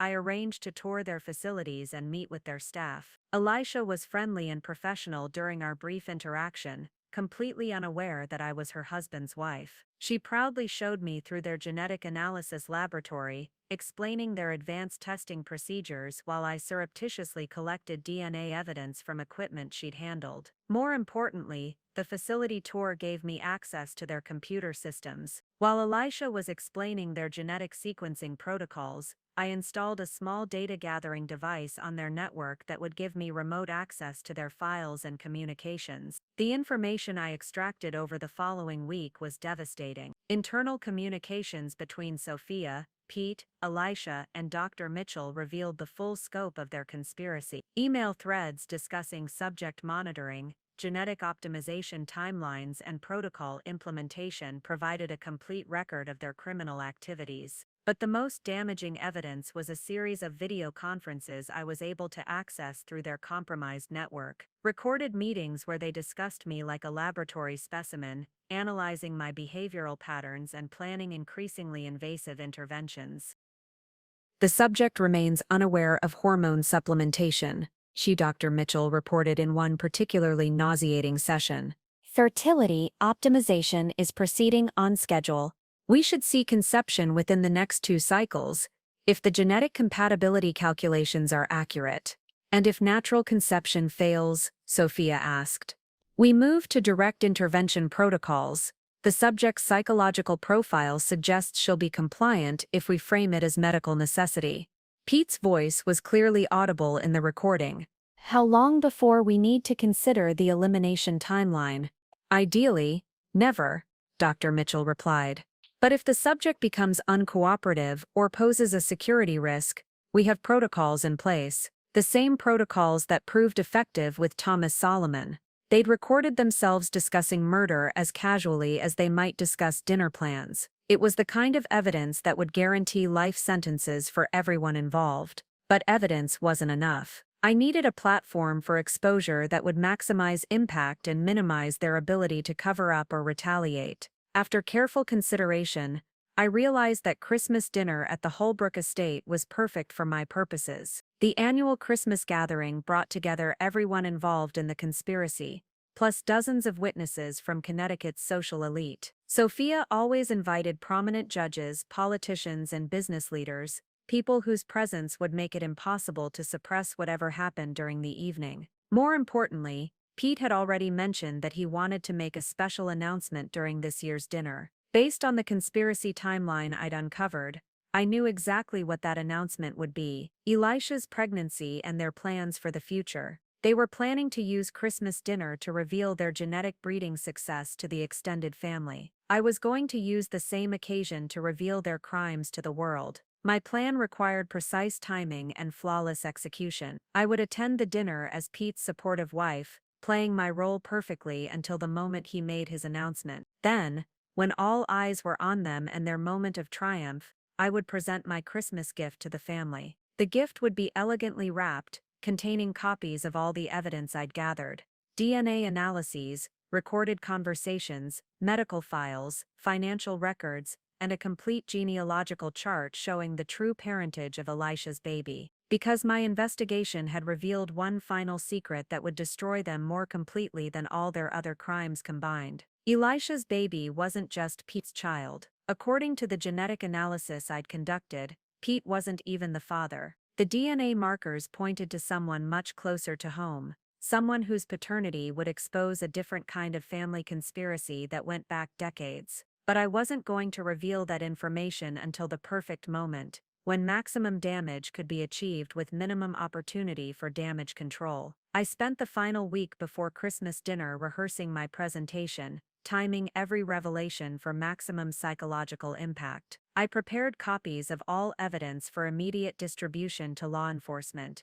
media outlets, and regulatory agencies. I arranged for trusted colleagues to simultaneously release the information if anything happened to me. Most importantly, I contacted Thomas Solomon's elderly mother, Elisha's grandmother, and provided her with evidence of how her son had really died. She deserved to know the truth, and her testimony would be crucial for the murder charges I intended to pursue. The night before Christmas dinner, I sat in my laboratory, surrounded by the evidence that would end the Holbrooke conspiracy forever. Everything was ready.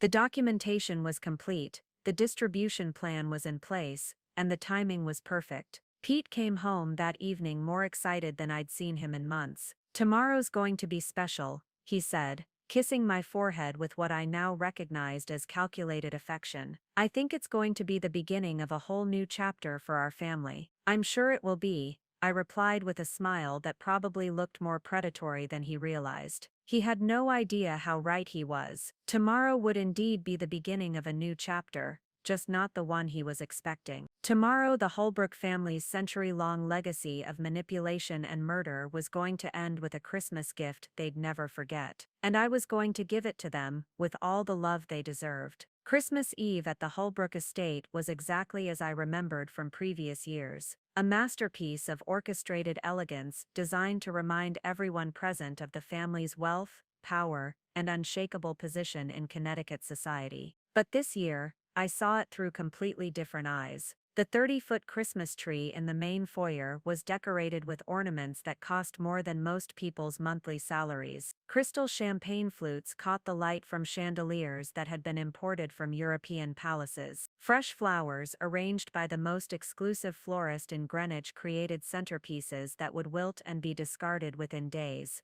their brief beauty another symbol of casual extravagance. Everything was perfect, controlled, designed to impress, just like the family that lived here. "You look beautiful tonight," Pete said, as we walked up the circular driveway, his hand warm on my lower back. I was wearing a deep emerald dress that Sophia had selected for me earlier in the week. Another example of how even my most personal choices were subject to family approval. "Thank you," I replied, adjusting the elegant clutch that contained the most important Christmas gift I'd ever given anyone. The DNA results and evidence files were printed on expensive paper, bound in leather covers that would make them look like the family documents they were about to replace. Inside, the house buzzed with the kind of sophisticated conversation that only happened when Connecticut's power elite gathered in one place. Federal judges chatted with pharmaceutical executives. University presidents exchanged pleasantries with hedge fund managers. State politicians shared cocktails with old money families whose influence reached back generations. Sophia had outdone herself with the guest list. Everyone who mattered in New England society was here, creating the perfect audience for what was about to unfold. "Lauren, darling." Sophia glided toward us in a champagne silk dress that probably cost more than my mother's annual income. "You look lovely. That color is perfect on you." Her smile was warm, genuine, the expression of a woman who believed she'd successfully manipulated everyone around her for decades. She had no idea that her carefully constructed world was about to collapse in the most public way possible. "Thank you for including me in your family traditions," I said, embracing her with what I hoped looked like genuine affection. "This evening is always so special." "Well, this year will be particularly memorable," she replied, her eyes sparkling with anticipation. "Pete has something wonderful to share with everyone." I could see the excitement barely contained beneath her composed exterior. This was the moment she'd been planning for years, the public announcement of her genetic breeding program's success, a revelation that would secure the Holbrooke legacy for another generation. Pete guided me through the crowd, introducing me to guests I'd met dozens of times before. I smiled, made appropriate small talk, and played the role of the devoted wife with the kind of performance that would have impressed professional actors. But I was also studying the room, memorizing faces and positions. When the truth came out, I wanted to remember every person who witnessed the Holbrooke family's downfall. Some of them would undoubtedly try to distance themselves from the scandal afterward. Others would become crucial witnesses in the criminal proceedings that would follow. The most interesting observation was how many guests seemed to already know about Pete's announcement. Subtle comments and knowing glances suggested that rumors about Elisha's pregnancy had been circulating among their social circle for weeks. This wasn't going to be a surprise revelation, it was going to be a public confirmation of an open secret, which made my actual surprise that much more devastating. "Ladies and gentlemen," Sophia called, tapping her champagne flute with a silver knife. "If I could have your attention for just a moment." The conversation quieted as nearly 60 people turned toward the main fireplace where Sophia stood with the kind of natural authority that came from a lifetime of commanding attention in rooms like this. "Before we sit down to dinner, my son Pete has something he'd like to share with all of you. Something that brings our family tremendous joy during this season of celebration." Pete stepped forward, his hand finding mine in what I'm sure looked like a gesture of loving support. His smile was confident, proud, the expression of a man who believed he was about to announce the greatest achievement of his life. "Thank you all for being here tonight," he began, his voice carrying easily across the silent room. "This Christmas is special for the Holbrooke family because we're celebrating the future. In just a few months, we'll be welcoming a new generation." Murmurs of approval rippled through the crowd. Several people began applauding before Pete raised his hand to continue. "I know many of you have heard rumors, and I'm excited to confirm that they're true. We are expecting a baby." The applause was immediate and enthusiastic. Congratulations echoed from every corner of the room as Pete basked in the attention and approval of Connecticut's social elite. But I noticed he'd been very careful with his language. He hadn't said that his wife was pregnant, he'd said we were expecting a baby. The distinction was subtle but important because it left room for the clarification that was coming. However, Pete continued, raising his voice slightly to regain attention, "There's more to the story than you might expect." The room quieted again, sensing that something significant was about to be revealed. Sophia moved closer to Pete's side, her expression radiating maternal pride and anticipation. "The woman carrying our child isn't Lauren," Pete said, his words falling into the sudden silence like stones into still water. "Her name is Elisha Solomon and she's here tonight to meet all of you." The stunned silence that followed was broken only by the soft sound of someone's champagne flute hitting the marble floor. I watched faces around the room process this information, trying to understand what they'd just heard. Then the whispers started, shocked murmurs as people tried to make sense of an announcement that defied every social convention they understood. That's when the dining room doors opened, and Elisha Solomon walked into the room. She was radiant in a way that only pregnant women can be, her condition obvious beneath an elegant maternity dress that had clearly been selected to complement the evening's formal atmosphere. She moved with quiet confidence, one hand resting protectively on her rounded belly. But as she joined Pete at the front of the room, I saw something in her eyes that the rest of the guests probably missed. She looked nervous, uncertain, like someone playing a role she wasn't entirely comfortable with. "Everyone," Pete said, his arm sliding around Elisha's waist with practiced ease. "I'd like you to meet Elisha Solomon, the mother of my child." The room erupted in confusion. Voices rose as people tried to understand what they were witnessing. A few guests glanced toward me, clearly wondering how I was reacting to my husband's public announcement of his infidelity. I smiled serenely and began reaching into my clutch for the Christmas gift that would turn their confusion into absolute chaos. The confused murmur that filled the room after Pete's announcement was exactly what I'd been waiting for. 60 of Connecticut's most influential people stood in stunned silence, trying to process what they'd just witnessed. Some looked scandalized, others appeared calculating the social implications, but all of them were completely focused on the unfolding drama. "Perfect. I know this is unexpected," Pete continued, his voice carrying that confident tone I'd once found so attractive. "But I want everyone to understand that this isn't a scandal or a mistake. This is a carefully planned decision that we've made as a family." Sophia stepped forward, her composure returning as she moved into damage control mode. "What Pete is trying to explain is that modern families sometimes require modern solutions. Elisha is a brilliant young woman who shares our values and our vision for the future." I watched the faces around the room as they struggled to understand what modern solutions meant in the context of a married man announcing his pregnant girlfriend to a room full of socialites. The whispers were growing louder, more pointed. "Lauren," Judge Arnold Harlan called out, his voice cutting through the murmur. "How do you feel about this arrangement?" All eyes turned to me. Pete's expression showed a flicker of concern, the first crack in his confident facade. Sophia's smile remained fixed, but her eyes sharpened as she waited to see how I would react to the public humiliation they'd orchestrated.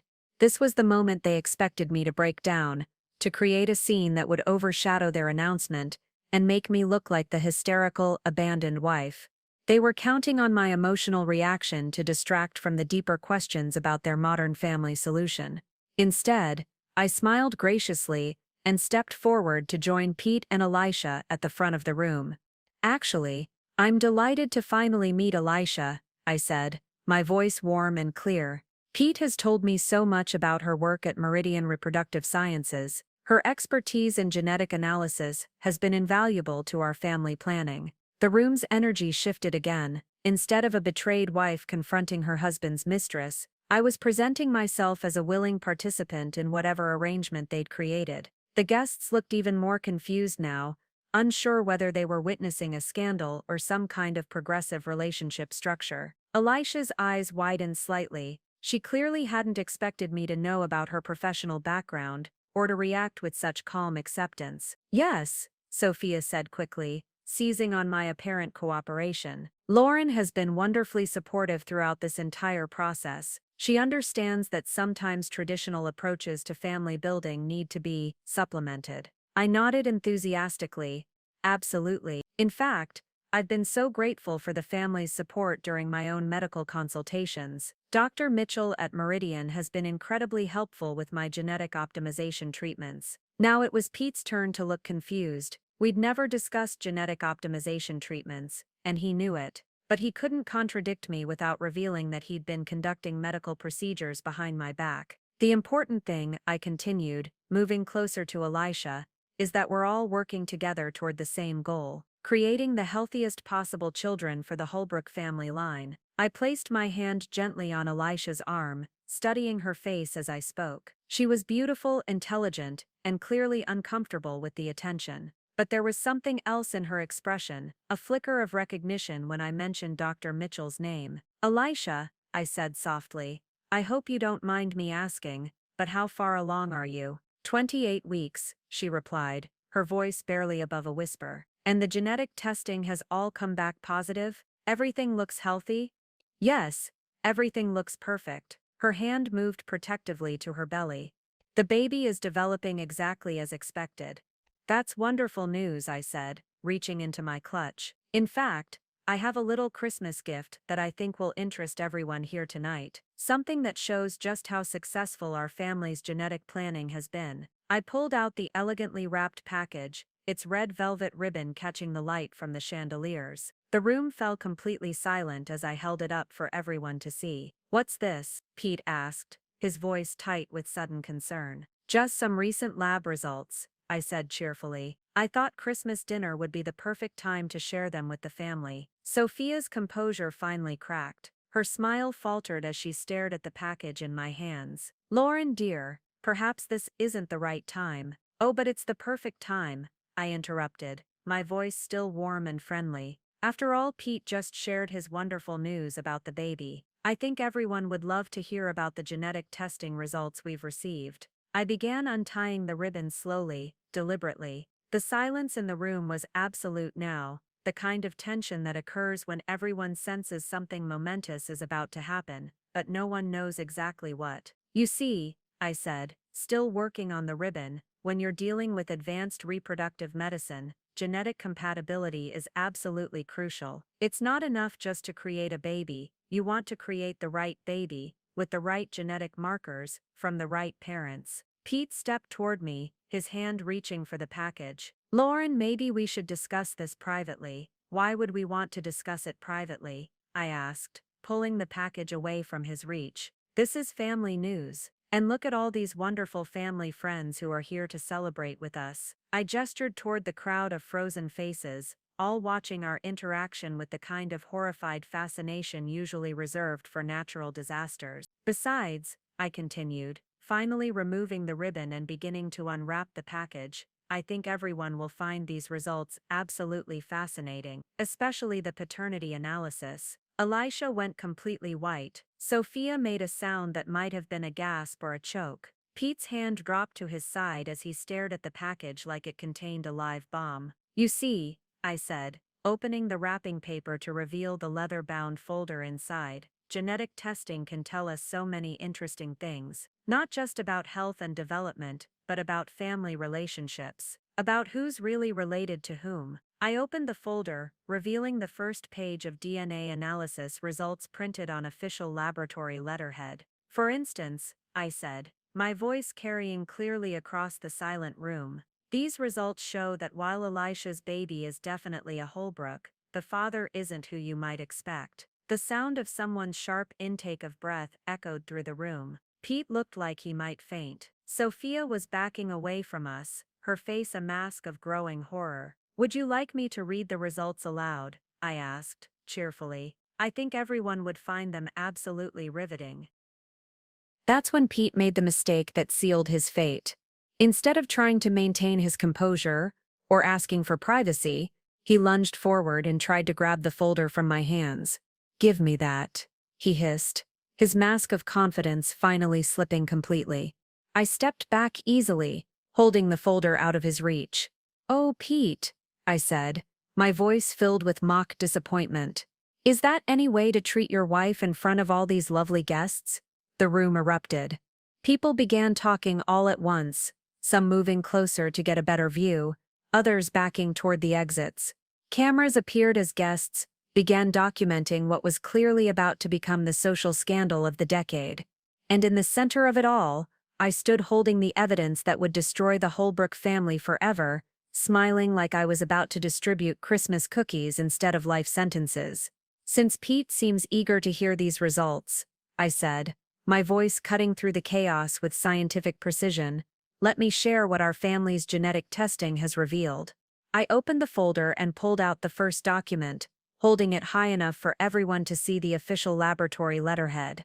"This is a paternity analysis conducted on DNA samples from Elisha's baby, compared against genetic material from several potential fathers." I paused, letting the implications sink in. The results are quite illuminating. Pete's face had gone from pale to gray. "Lauren, please. The baby Elisha is carrying is definitely a biological member of the Holbrooke family," I continued, ignoring his plea. "But the father isn't Pete. Gasps echoed through the room. Elisha swayed slightly, one hand gripping the fireplace mantel for support.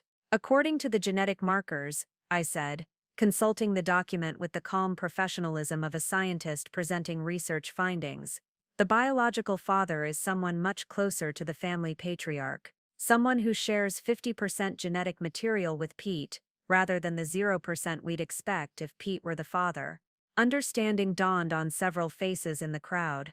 Judge Harlan actually took a step backward, his expression horrified.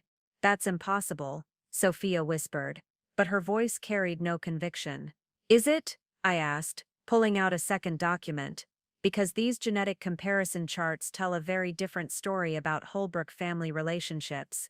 I held up a genealogical chart that looked like a family tree, but with DNA percentages instead of simple family connections. You see, when you conduct comprehensive genetic analysis on a family that's been keeping detailed bloodline records for generations, you discover some fascinating patterns. I pointed to specific sections of the chart, patterns that suggest the Holbrooke genetic legacy isn't quite as pure as everyone believed. "Stop," Sophia said, her voice cracking. "Just stop." "But we're just getting to the interesting part," I replied cheerfully.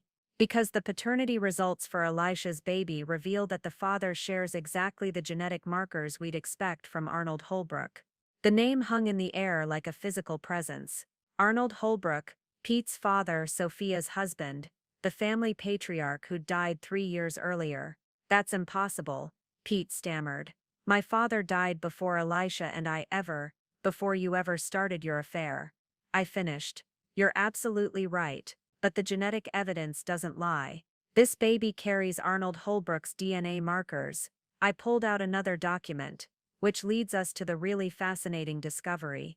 It turns out that Arnold Holbrooke had been conducting genetic experiments for decades longer than anyone realized, including some very personal experiments. Elisha made a sound that might have been a sob or a gasp. Her hand was pressed against her mouth, her eyes wide with growing horror. "The genetic analysis shows that Elisha Solomon isn't just the daughter of your former security chief," I said, my voice carrying clearly through the stunned silence. "She's also Arnold Holbrooke's biological daughter, which makes her Pete's half-sister." The revelation hit the room like a physical blow. Several people actually staggered. Someone screamed. Judge Harlan's champagne glass shattered against the marble floor. "And that means," I continued relentlessly, "that the baby Elisha is carrying isn't just the result of an affair. It's the product of incest, brother and sister producing a child together, all orchestrated by a family so obsessed with genetic purity that they've been committing crimes against nature for generations." Pete collapsed into a chair, his face buried in his hands. Elisha was openly weeping now, the full horror of what had been done to her finally becoming clear. But Sophia was staring at me with pure hatred, her elegant mask finally slipping away to reveal the monster underneath. "You have no idea what you've done," she hissed. "No idea what you've destroyed." "Oh, but I do," I replied, pulling out the final document from my folder. "Because destroying your family's criminal conspiracy was exactly what I intended to do." I held up a thick stack of papers bound in red covers. "These are copies of all the evidence I've gathered over the past 3 months. Financial records showing illegal human experimentation, medical files proving systematic drugging and genetic manipulation without consent, recorded conversations discussing murder, and genetic proof that your family has been committing incest for generations while hiding it behind a facade of social respectability." The room was in complete chaos now. People were shouting, pushing toward the exits, pulling out phones to call lawyers or journalists or police. "The authorities already have copies of everything," I announced over the noise. "FBI, state police, medical licensing boards, university ethics committees. By tomorrow morning, every detail of the Holbrooke genetic conspiracy will be public knowledge." That's when Sophia finally snapped completely. "You destroyed everything," she shrieked, lunging toward me with her hands extended like claws. "Everything we built, everything we worked for." But I was ready for her, and I had one more revelation that would end her forever. As Sophia lunged toward me, I stepped aside with the calm precision of someone who'd anticipated exactly this reaction. She stumbled, her designer heels catching on the Persian rug, and nearly fell before Judge Harlan caught her arm. "Careful, Sophia," I said, my voice steady despite the chaos erupting around us. "We wouldn't want you to hurt yourself before you hear the rest of the story." "There is no rest of the story," she snarled, jerking away from the judge's steadying hand. "You've destroyed everything with your lies and fabrications." "Lies?" I asked, pulling out another folder from my clutch. "Then perhaps you can explain these financial records showing payments from the Holbrooke Foundation to Thomas Solomon's killer." The room, which had been buzzing with shocked conversations, fell silent again. Even the people who'd been edging toward the exits stopped moving. "That's right," I continued, opening the folder to reveal bank statements and payment receipts. "I didn't just discover your genetic crimes, I solved your murder conspiracy as well." Sophia's face went white, then gray, then an unhealthy shade of green. "You don't know what you're talking about, don't I?" I held up a payment receipt dated 3 days before Thomas Solomon's car accident. $50,000 paid to Nicholas Harlan, not our judge friend here, but his cousin, who runs an auto repair shop in Hartford. The same auto repair shop that serviced Thomas Solomon's car the week before his brake failure. Judge Harlan turned toward his cousin, who was standing near the dining room entrance looking like he wanted to disappear through the floor. "Nicholas," the judge said, his voice heavy with dread, "please tell me this isn't what it looks like." Before Nicholas could answer, I pulled out another document. "It gets better. Here's the insurance claim filed on Thomas Solomon's car after the accident." The brake lines had been professionally severed using tools that required mechanical expertise. The kind of expertise someone with an auto repair background would possess. "You killed him," Elisha whispered, staring at Sophia with dawning horror. "You killed my father because he was going to expose what you'd done to me." Thomas Solomon discovered that his 6-month-old daughter had been conceived using genetic material from his employer, I explained to the stunned crowd. He found out that Arnold Holbrooke had artificially inseminated Thomas's wife without her knowledge or consent, creating a child that carried Holbrooke DNA, while appearing to be the security chief's legitimate daughter. Pete looked up from his hands, his face stricken. "Mom, tell me this isn't true." But Sophia's silence was answer enough. "When Thomas threatened to go to the authorities," I continued, "the family had him murdered and made it look like an accident. Then they spent the next 25 years monitoring Elisha, funding her education, and planning to use her as breeding stock when she came of age." I turned to face Elisha directly.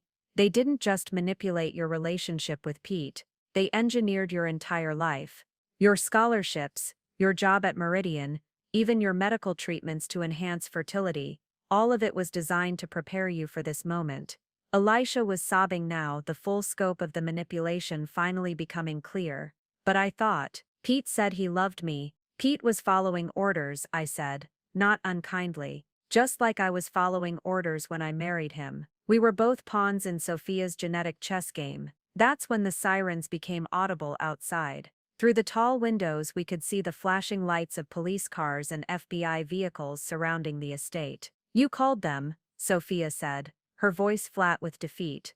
"I called them 3 hours ago," I confirmed. "Gave them enough time to surround the property and prevent anyone from leaving before the truth came out." The front doors burst open, and federal agents poured into the foyer. The guests who'd been trying to leave found themselves facing a wall of law enforcement officers with weapons drawn. "Sophia Holbrooke," called the lead agent, holding up a badge and an arrest warrant. "You're under arrest for conspiracy to commit murder, human trafficking, illegal human experimentation, and violation of federal bioethics regulations." As the agents moved through the crowd, reading rights and sorting witnesses from suspects, I walked over to where Elisha sat crying into her hands. "I'm sorry," I said quietly, sitting beside her. "I know this is devastating, but you deserve to know the truth about what they did to you. What they did to both of us." She looked up at me through her tears. "How long have you known?" "About Pete's affair." "A few months." "About the genetic conspiracy." "About 6 weeks." "About your father's murder, and your true parentage." I paused. "I figured that out 3 days ago." Pete was being handcuffed now, his rights being read while he stared at me with something that might have been admiration mixed with horror. "You planned all of this," he said, as the agents prepared to lead him away. "Every detail." "Yes," I replied simply. "Just like your family planned every detail of my life since I was 18 years old. The difference is, my plan was designed to deliver justice instead of exploitation." As Pete was led away, I turned back to Elisha. "The baby you're carrying isn't responsible for any of this, and neither are you, but you both deserve a life free from the Holbrooke family's manipulation." She nodded, still crying but with something that looked like relief beginning to replace the horror in her eyes. The most powerful family in Connecticut was about to become the most notorious criminals in New England, and it had all started with a Christmas gift wrapped in red velvet ribbon. As Sophia was led away in handcuffs, she turned back to me one final time. Her elegant facade had completely crumbled, revealing the desperate monster underneath. "You think you've won?" she spat, her voice cracking with rage. "You think destroying us makes you better than us?" I stood up slowly, straightening my emerald dress and smoothing my hair. Around us, FBI agents were photographing evidence, taking statements from witnesses, and securing the crime scene that had once been Connecticut's most prestigious Christmas dinner. "No, Sophia," I said calmly. "Destroying you doesn't make me better than you. Being better than you is what enabled me to destroy you." The words hit her like a physical blow. For perhaps the first time in her life, Sophia Holbrooke had no comeback, no manipulation, no way to maintain control of the situation. Judge Harlan approached me as the agents led Sophia away. "Dr. Jonas," he said formally, "what you've done here tonight, it took tremendous courage. It took a PhD in genetics, and 3 months of methodical investigation," I corrected. "Courage was just the final ingredient." The judge nodded gravely. "The evidence you've presented will ensure that justice is served. These crimes," he shook his head. "I've never seen anything like this level of systematic manipulation." As the crowd of witnesses was processed and released, many of them stopped to speak with me. Some offered support, others seemed awed by what they'd witnessed, and a few appeared to be calculating how to distance themselves from the Holbrooke scandal. Mitchell was among the last to be arrested, led away still protesting his innocence, despite the recorded conversations where he'd discussed murder with casual indifference. Nicholas Harlan confessed immediately when confronted with the financial evidence, apparently relieved to finally unburden himself of 25 years of guilt over Thomas Solomon's murder. As the estate emptied of guests and law enforcement, I found myself alone with Elisha in the grand foyer where this had all begun. "What happens now?" she asked, one hand protectively covering her belly. "Now you get to choose your own life for the first time," I said. "Your baby will grow up knowing the truth about her family, but she'll also grow up free from their manipulation." "Her?" I smiled. "The genetic analysis showed female chromosomes. You're having a daughter." Elisha began crying again. But these were different tears. "A daughter who'll never have to be anyone's breeding stock."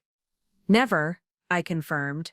I made sure of that. The FBI agent in charge approached us with release forms. "Dr. Jonas, we'll need you to testify when this goes to trial, but you're free to go for now. What you've accomplished here, it's going to take down one of the most sophisticated criminal conspiracies we've ever seen." As I walked out of the Holbrooke estate for the last time, I passed under the family crest that had hung above the front door for 7 generations. By tomorrow it would be evidence in a federal crime scene. The girl from Highland Park who'd been selected as genetic breeding stock had just delivered justice to one of America's most powerful families, and I'd done it all with a Christmas gift wrapped in red ribbon. Perfect. 6 months later, I stood in the courtroom as the judge read the final sentences. Sophia Holbrooke, life in prison without parole for murder, conspiracy, and human trafficking. Pete, 25 years for conspiracy and genetic crimes. Dr. Mitchell, 30 years for illegal human experimentation. Nicholas Harlan, 15 years for murder. The Holbrooke name, once synonymous with prestige and power, was now permanently associated with one of the most shocking criminal conspiracies in American history. I'd returned to my maiden name and moved back to Detroit, where I opened a genetic counseling practice focused on helping victims of medical manipulation. My first client was Elisha, who'd given birth to a healthy daughter she named Hope. I wanted her to represent everything her life could be, Elisha explained as we watched the baby sleep peacefully in her crib. Everything mine wasn't allowed to be. The Holbrooke Foundation had been dissolved, its assets redistributed to legitimate genetic research organizations and victims' families. The mansion in Greenwich was sold, the proceeds funding scholarships for first-generation college students, real scholarships, with no hidden agendas. My mother visited my new practice on opening day, her eyes bright with pride as she looked around the clean, simple office that bore no resemblance to the opulent world I'd escaped. "You found your way back to yourself," she said, hugging me tight. "That's all I ever wanted for you."